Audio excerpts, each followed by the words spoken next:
11 de la mañana, 4 minutitos. Bueno, vamos a hablar con Miriam Bregman, diputada nacional por el Frente de Izquierda. ¿Por dónde empezar con Miriam? ¿No? Hay mucho, hay por lo menos dos frentes. El conflicto gremial, pero también el tema de los chicos. Claro. Para mí son dos cosas que hoy a mí personalmente me preocupa mucho. Y calculo que ella también. Miriam, Jorge Rial, de Radio 10, buen día. ¿Qué tal? Buenos días. Bien, bien. ¿Por dónde querés arrancar, Miriam? Esto es como un concurso, como pasapalabra. Bueno, mira, si querés arranco por el tema de las escuelas de la capital federal. Sí. Lo que estamos viendo es una escalada típica de la que nos ha metido la derecha en el último tiempo en nuestro país, donde por una mera especulación electoral unos tratan de ser más duros que los otros. Lo que estamos viendo esta mañana, estoy hablando con madres, padres desde muy temprano, en la puerta de las escuelas, por ejemplo en el Esnaola, en el barrio de Saavedra, la escuela de música, con la policía en la puerta, identificando estudiantes. Lo que estamos viendo desde anoche con patrulleros yendo a las casas de madres y padres a decirle tiene una intimación por su hijo. Bueno, hoy a la mañana también recibí de otra escuela del Cerámica también lo mismo. Me parece una cuestión de estas que se arman como un globo de ensayo para mostrarse duros frente a la protesta social, pero que están jugando con algo que es inadmisible. Primero, que es la educación, y segundo, que son los pibes, las pibas, que están reclamando por la comida que reciben en las escuelas, porque la condición de las escuelas es malísima en cuanto a infraestructura, y tercero, porque los quieren mandar a trabajar gratis. Que alguien me diga que eso no son tres temas para discutir y que son centrales. Cuando los pibes y las pibas te dicen con hambre no se puede estudiar, no te están diciendo una consigna política inventada ni en una unidad básica, ni en un local de la izquierda como quiere hacer aparecer Acuña. Yo hice hace poquito, Jorge, una audiencia en la ciudad de Buenos Aires con Alejandrina Barri, con mi compañera legisladora, donde vinieron pibes y pibas de muchísimas escuelas. Las escenas que contaban de cómo se reciben las escuelas cuando llega el momento de la vianda, se te parte el corazón. Miriam, se murió una nena hace un mes y medio. Sí, bueno, pero pasó, ¿no? Ya no se habla más de eso. Sí, bueno. No se habla más de eso. No, bueno, lo estamos hablando acá y lo recordamos acá todo el tiempo. Se murió una nena por inanición, por hambre, por las viandas de mierda que le dan. Pero te discutían las autopsias, claro, y te van a discutir esto también. Funcionarios que no mandan sus hijos a la escuela pública, vos partís de ahí de un grave problema, porque hablan por lo que otro funcionario les cuenta, que otro funcionario les contó, que habló con una autoridad de la escuela, porque así es la información. No mandan a sus hijos a las escuelas públicas y saben lo que se vive en las escuelas públicas. Entonces ya tenés ahí un grave problema de intermediación entre la dirigencia política de este país y lo que pasa en la realidad. Sí, pero hay un dato que todavía me preocupa más con esto de las viandas. ¿Cómo está, Miriam? Mauro, Federico, te saluda. ¿Qué tal, Mauro? ¿Cómo andás? Bien, me enteré hoy, yo no lo sabía esto. Vos imaginás, una vianda se le envía a todos los chicos. No, te claro tenés que anotar y te tenés que presentar tu recibo de sueldo y demostrar que no tenés plata para poderle dar la comida a tu hijo. Sí. Recién ahí te habilitan. Por eso en algunos colegios llega 1/3 de la cantidad de viandas en relación a la cantidad de pibes que hay. Exacto, porque mira, tenés que llenar una serie, de la escuela primaria también para acceder al comedor, tenés que, más allá de las viandas, el sistema de la comida, tenés que llenar unos formularios donde justificás los ingresos familiares y a partir de eso te asignan una beca entera, media beca, etcétera, etcétera.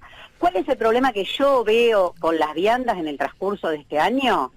Particular, más allá de la mala calidad, más allá que es un curro, el sistema de la comida en la ciudad de Buenos Aires, que está tercerizado inexplicablemente, porque sería una función que podría del Estado. Yo fui a una escuela pública cuando era chica, me acuerdo que llegaba la hora de la comida, estaban las cocineras de la escuela, sí, te hacían la comida ahí.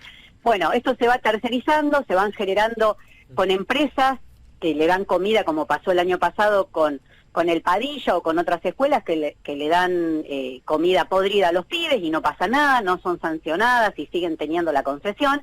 Y llegamos a ese extremo que bien marcás vos, Mauro, que es que mandan una determinada cantidad de viandas por ahí de los pibes que lograron sortear toda la burocracia, que lograron anotarse, pero lo que pasó este año es que con la escalada inflacionaria que hay, muchos pibes que por ahí sus papás, su madre o ellos mismos no se anotaron a principio de año, durante el año empezaron a ir con menos moneditas a la escuela. Y cuando llega la vianda, mitad de mañana, mitad de tarde, el chico quiere también un sanguchito, porque es una porquería lo que les dan. No estamos hablando de una vianda nutritiva, con todo lo que debería tener un pibe en edad escolar. No, no es eso. Un sándwich, paleta y queso, una barrita de cereales y un agua y una manzana. Algo parecido a paleta y queso. Por eso. Que no lo llamaría paleta y queso. Algo parecido a paleta y queso y una barrita de cereal y alguna mandarina. Mira. Nosotros con Alejandrina Barri durante la pandemia hicimos un amparo que lo ganamos, pero pensá que tuvimos que ir a la justicia y pelear en audiencias feroces con el gobierno de la ciudad porque querían pasar toda la pandemia sin brindarle comida a los estudiantes. Creían que con ese sanguchito y la barrita de cereal podían pasar 2 años de pandemia, es decir, lo veían como un motivo de ahorro. Nos vamos a ahorrar unos pesos por la pandemia. Tuvimos que pelear muchísimo para que se entregaran bolsas de comida, que tampoco era, te digo, es lo que conseguimos, no lo muestro como que con eso alimentamos a todos los pibes, pero bueno, por lo menos que la concesión que ya estaba y que ya estaba paga por el Estado tuviera que brindar al menos algo de comida, y madres y padres tuvimos que ir a las escuelas para organizarla, repartirla, etcétera, porque tampoco el gobierno de la ciudad se hacía cargo de eso. Entonces, estamos viviendo una situación complicada. Yo veo que por ahí te dicen, bueno, ustedes no dicen que la provincia de Buenos Aires, nosotros lo decimos en todos lados. Yo no discrimino a unos pibes sobre otros. Hemos presentado amparos en la provincia de Buenos Aires, en otras ciudades del país. Estamos con Nicolás del Caño acompañando a las compañeras que hacen la comida en la provincia de Córdoba, que cobran 22.000 pesos por mes quienes hacen la comida en las escuelas de Córdoba. Estuvimos con Nicolás reunidas con ella hace unos días nada más. Es decir, nuestra denuncia es nacional, pero eso no me va a hacer callar la boca sobre lo que pasa en la ciudad de Buenos Aires. Miriam, sí. Perdón, porque también surgió la información y quería corroborar si vos estás al tanto de alguno de estos casos de... Porque la idea de pasantía suena muy buena si sirve para que los chicos vayan a aprender un oficio, pero se estaba hablando de que en algunos casos los mandaban a lavar los platos o a limpiar determinado lugar, e incluso hablaban de una escuela del sur de la ciudad de Buenos Aires, de un barrio popular, en donde los hacían ir a un hotel del norte de la ciudad de Buenos Aires y les pedían que vayan con cierta vestimenta que los chicos no tienen. Sí, claro. Bueno, mira, sabés que tengo una ventaja porque ya soy grandecita y fui pasante en los 90, ya viví que son las pasantías. Yo estudiaba abogacía, la verdad que tenía un buen promedio y me tocó una pasantía que consistía en ser promotora de publicidad. Esa era la pasantía. Claro. ¿Pero qué tenía mucho que ver con y repartir volantes. Bueno, no sé, era la pasantía. Entonces, yo después ya como abogada recuerdo que hice juicios también representando a trabajadores y trabajadoras telefónicos que estudiaban, por ejemplo, psicología y estaban de pasantes atendiendo en un call center de Telefónica. Bueno, lo hemos visto lo que son las pasantías. Esto se repite, es muy noventista toda la política últimamente. Es que claro, bueno, por eso, vamos rumbo otra vez a eso. Ahora, mira, hay 2 cosas que me llaman la atención. Una, durante la pandemia los chicos no iban al colegio. Obviamente se conectaban. Hubo una gran cantidad que no podía conectarse. Pero permanentemente funciones políticas. Esta es la policía de Horacio Rodríguez Larreta, y digo con orgullo que el Frente de Izquierda no se la votó cuando la conformó porque avisamos lo que querían hacer. Nos hablaban de una policía nueva, democrática, de proximidad, te ponían el ejemplo de Madrid. Muy bien que no le creímos. Es esto lo que estamos viendo. Quedamos un poco solos en ese momento, debo decir. Solo el Frente de Izquierda diciendo Larreta se está armando una policía política. La armó con Ciro James y el Fino Palacios. ¿Qué esperaba que fuera? Una policía que le golpea la puertita a los papás cuando sus hijos luchan por cosas tan elementales como la comida y el trabajo. Es esa la policía de Horacio Rodríguez Larreta. Y otra cosa que veo, hoy hablaba un poco, yo ya estoy viejo, recuerdo las luchas de los 70, donde el obrero y el estudiante iban codo a codo, Miriam. Porque el obrero iba porque sus hijos eran parte de la protesta como estudiante, o porque también lo eran, el obrero que estudiaba. Hoy lo veo muy solo los pibes.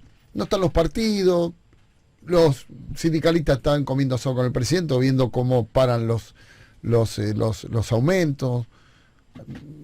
Es muy interesante lo que decís. Mirá, me parece que hubo una dictadura militar en el medio, por eso vos decís los 70 en el medio. No, pero digo antes, acordate un poquito antes, estoy hablando de Tosco. Sí, la unidad obrero estudiantil era algo, un orgullo de nuestro país, como en tantos otros, como pasó en el Mayo francés y en tantos lugares. Cordobazo. Claro, la dictadura tuvo un objetivo concreto en romper esa unidad y la tenemos que reconstruir, porque esos lazos solidarios por abajo existen. Los papás y las mamás de estos pibes que están persiguiendo son laburantes y saben lo que cuesta todo y mandan a sus hijos a la escuela pública no porque se cayeron ahí, como dijo Macri, sino por convencimiento. Todos nosotros mandamos nuestros hijos a la escuela pública. Y creo que esa unidad hay que volver a reconstruirla y que se potenciarían mucho las luchas. Bueno, vos me preguntabas también por lo del neumático, la lucha del neumático como la lucha estudiantil. De eso te iba a preguntar. Unirla. De eso te iba a preguntar cuando hablas del neumático, porque están construyendo, me da la impresión, a lo mejor mi experiencia periodística no es tan grande como para darme cuenta, pero me da la impresión que están construyendo con Alejandro Crespo, el dirigente que está a cargo del Secretariado General del SUTNA, una especie de fantasma de lo que puede llegar a ser un sindicalismo en manos de organizaciones sindicales que tengan una orientación diferente a la del PJ tradicional, ¿no? Que siempre la burocracia del PJ. ¿Quién es? ¿Nos explicás por qué tanto temor se está generando en torno a la figura de Crespo? Porque hay un descontento social muy grande, que si todavía no se manifiesta es porque, como decían recién, la dirección de la CGT está comiendo asado en actos oficiales, debe tener récord de sanguchitos porque siempre que los ves están comiendo en algún evento, pero en las luchas en ninguna. Y creo que cada vez que aparece un sindicato, trabajadores, trabajadoras que muestran que hay otro camino, que hay que defender el salario de los trabajadores y las trabajadoras, los estigmatizan, los criminalizan, los ponen en el foco. Lo primero que hizo Moroni, la primera intervención contundente de Moroni fue decir: los voy a denunciar porque están protestando en el Ministerio de Trabajo. Un ministro que no se sabe si es de recursos humanos, si es empleado de... Si es ministro. Si es ministro, porque la verdad en todo esto lo único que hizo fue dejar correr a los empresarios, y los empresarios claro que les conviene estirar, si ellos tienen resto, a ellos que les importa si hasta el Estado le pagó los salarios durante la pandemia, si total le abren las importaciones, pero la mesa de los trabajadores, si no laburás, no podés llevar el plato de comida. Están jugando con eso. Y como creo que vieron que todo el sindicato, que el conjunto de los trabajadores están en esta pelea, más allá de lo que piensen, no es que todos van a ser de izquierda, más allá de lo que piensen, están reclamando por algo justo y están en la calle, siempre hacen esto, ¿no? Tratan de aislar al referente, criminalizarlo, estigmatizarlo, y bueno, por eso nosotros estamos haciendo exactamente lo contrario, acompañando al SUTNA, acompañando a sus dirigentes y acompañando a cada uno de los trabajadores y trabajadoras en esta pelea. En un rato voy a estar en la movilización que se organiza el día de hoy y vamos a tener que hacer muchas preguntas en el Congreso. Hoy viene Massa, cómo viven llorando por los dólares, diciendo que el problema de la Argentina es la restricción externa, la falta de dólares, pero para quebrar una huelga le autorizan las importaciones. Me parece que tienen que dar grandes explicaciones en ese punto. Bueno, diputada, ¿cómo le va? Acá Ana Salo Magno la saluda. Justamente el presupuesto hoy va a estar en el centro de la escena económica. A priori, ¿qué mirada tenés sobre la nueva hoja de ruta para el año que viene? La hoja de ruta la armaron en Washington, ya está. Ya se comprometieron cuánto va a ser el déficit fiscal, ya se comprometieron en lo que van a ajustar y ya se comprometieron que no quieren conflictividad social porque el ajuste va a traer aumento de los conflictos.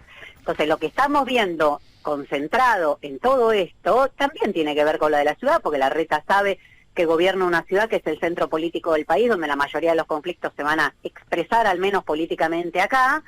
Ahí hay un acuerdo gigantesco de las dos grandes coaliciones mayoritarias de que no haya protesta social, porque tiene que pasar un ajuste que es serio. No es que es un recorte menor el que tienen que hacer, es un recorte grande que se comprometieron con el fondo. Y eso que todavía no empezaron los grandes pagos ni a los privados que empiezan en el 24, ni al FMI que empiezan en el 25-26. Esto es para cumplir con esta etapa del acuerdo con el fondo. Entonces, hoy van a venir, van a decir con fe y con esperanza, no sé qué van a decir, pero después está la realidad que todos vemos en el país y que es muy seria y que se empieza a reflejar en estos conflictos. Ayer estuve en una reunión con los docentes de Santa Fe, reflejan una situación de Rosario y de toda la provincia que realmente es alarmante. Lo que te contaba de Córdoba hace un ratito, estuvimos con Nicolás del Caño también en Mendoza hace unas semanas, y lo único que le interesa al gobernador de Mendoza es restringir la protesta social. En este momento, ahora, hay una gran discusión en Jujuy porque ayer se aprobó una reforma constitucional que tiene como eje central restringir la protesta social. Vos decís, ¿a todos le agarró la moda la protesta social? No, todos ven que con el presupuesto que va a traer Massa hoy al Congreso, se va a venir más conflictividad social porque es un presupuesto netamente de ajuste. Miriam, te quiero agradecer la nota. Y, estamos asistiendo al ajuste del país en vista a lo que se viene. Tenemos claro, políticamente hablando. Sí, pero hay que enfrentarlo. No. Con esto que enfrentarlo. No, y está bien, y estoy de acuerdo con vos, y lo que pueda también lo voy a hacer. Lo que digo es, lo estamos viendo. Ya no se puede consumir irónicamente a la derecha, Miriam. Están. No, por supuesto que no, porque la derecha, ¿sabés qué, Jorge? Crece sobre ese descontento, sobre esos resentimientos, sobre esas desigualdades que crea esta situación. Entonces nadie puede separar la causa de los efectos. No. Miriam, como siempre, un gustazo, te mando un beso.